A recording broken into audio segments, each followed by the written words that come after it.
There's Harewood in there as well. Silverthorne steps in. Austin Mitchell-King will get there. But it's going to be Harvey Stead to the puck first here. Under pressure from Silverthorne, is able to play up, and Martin just helps it out as well into neutral ice. But the Tigers got a man on the far side. Mitchell-King will tip it forward. Man at the net if he can find him, looking for the tip. Adam Goss reading that one. Initially rebound still there. But the puck fell into the slot. And Deacon Fielder comes back to the Slough Ice Arena and nets a goal against the team he played for in the Spring Cup with 8 and 23 to go in the first. Good pressure there from the Tigers.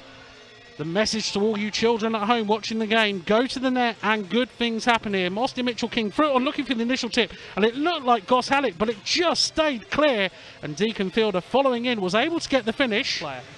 Right then, big chance here for the Tigers to move into a 2-goal lead, as it's a draw win for the Tigers. Back to Mackenzie, works it across. Weaver with it. Weaver trying to find a tip of the net, and it's an instant power play goal for the Telford Tigers. Just 7 seconds needed. It's Aston who gets the tip at the net, and the Tigers extend their lead to 2.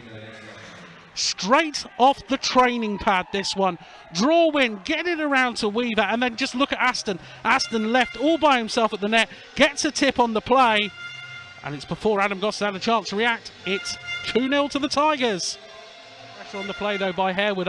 Dresses his man. Now Harewood's going to try and get moving, as Weaver just has to take the only option he can see, which is just stand in the way and try and force it back the other way as it goes into a ball battle in the corner.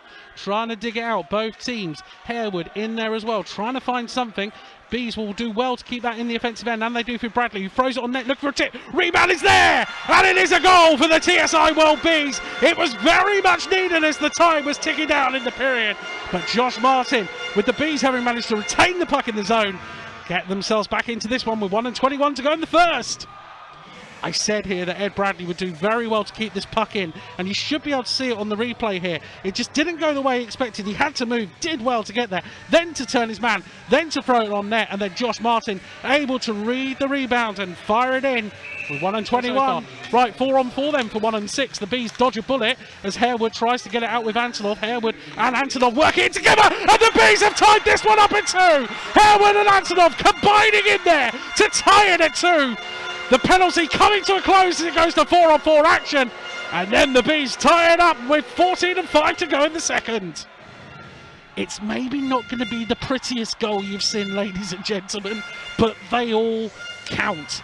They just dug this one away. Harewood and Antonov fighting for it. Harewood throws it on net, gets around the first man, and just throws it in there, and Brad Day just can't close the legs in time. The play they want, as Bradley will get in motion now. Bradley will go around his man and around another, just trying to hold on to it on the end of his skate, and does. Galazzi gets it back to the point to Harvey Stead. Stead across to Goodbye, 30 seconds of the power play remaining. Goodbye with it, Stead at the top of the point, finds it, will feed it back across to Bradley. Bradley got options at the net, trying to find Galazzi on the backhand, and he gets it there. The Bees have worked hard on this power play chance, and they take it with 12 and 31 to go in the second. The Bees have moved into a 3-2 lead. You could just see the options open up for them here. Galazzi making a nuisance for himself. Tigers fearing the Goodbye shot, left Ed Bradley in a sea of space. Bradley just took his time, found Galazzi, and that's where James Galazzi is dangerous. Put him at the net. The Bees will have their tails up in this one as Mogg and Stead will try and dig this one out. We've got exactly 12 to play here in the second period. It's been a turnaround from the Bees to move into a 3-2 lead as Ermarker tries to send it forward to Power. They'll keep it in high. This might fall for the Tigers though. It does fall for the Tigers. Silford's going to go in 1-on-1. Gets the lay on Goss, but can't get the finish, but does get the penalty on the play. Referee hands happy to blow that one up, and it will be 1 and 46 then. Draw win, back to the point. Weaver tries to get the man in as it's going to be chased in by Mackenzie. Under pressure from Harvey Stead though. Mackenzie will turn out of the corner. Goodbye with him. Got support now from Weaver on the point, but instead goes inside to Aston. Aston works it back to Mitchell-King. Mitchell-King with the puck now will wheel it off the boards. Got the man back door, finds it, big shot. Big save by Adam Goss on the sprawl with 1 and 25 to go on the power play for the Tigers. A big save there by Adam Goss. One leg change they do. Finley Housen, now they get the rest, but up the gut is going to be James Galazzi. Galazzi's going to come in 1-on-1. Great stick on the play by Price. Still alive though as Galazzi rides the hit. Goodbye gets it back to the point to Bradley. Into Goodbye. Goodbye wheels it. Man of the net was Galazzi. Just couldn't bury it. And this time the Tigers clear it down, and there's some afters at the net below me in front as Price and Galazzi go. And Galazzi lets fly on Price.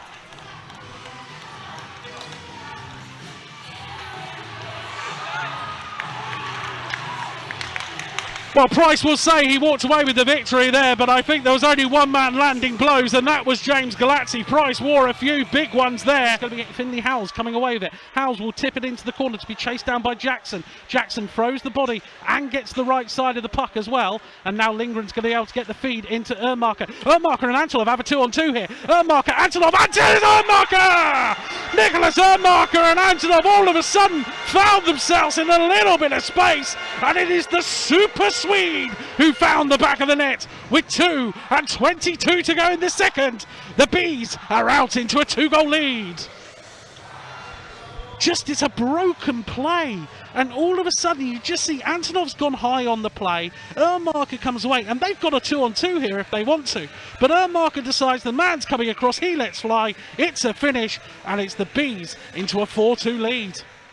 Now, the last time a team went into a 2-goal lead in this game, very quickly it came back, and we got another fight now as Mikey Powers lines up.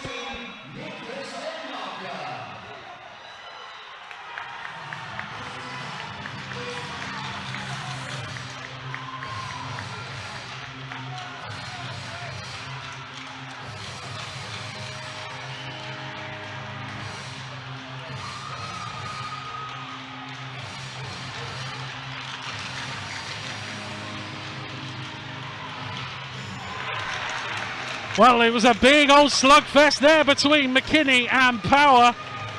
Frankly, Andy McKinney obviously trying to fire his side up there, but I think the Bees will take that. He's been dangerous tonight on the ice for the Tigers. It might give them a little bit of a lift, but frankly, Mikey Power probably did his job there. It forces Harewood to dump it into the corner. So the Bees take a little bit of possession on the play, but the Tiger man comes away with it. Now can they get control of it off the end of the puck? That's Fielder. He can't because Stuart Mogg stands him up. Tigers man digs in deep as Lindgren will pick up the pieces. And he'll get round one, and he'll get round two. Antonov's in the slot. Antonov's going to go the other way! He's back in the black, white and gold, and he finishes very neatly on the backhand. It's Vanya Antonov who's moved the Bees into a 5-2 lead with 14:22 to go in the third. Now, before we talk about Vanya Antonov's finish here, that's very pretty, full credit here to Stuart Mogg and Juha Lindgren. Lindgren spotted it, got round his man, then got his head up, just sucked the play in, and that is a lovely little finish there between Lindgren and Antonov. Well played by the Bees to get into that one. Good job done.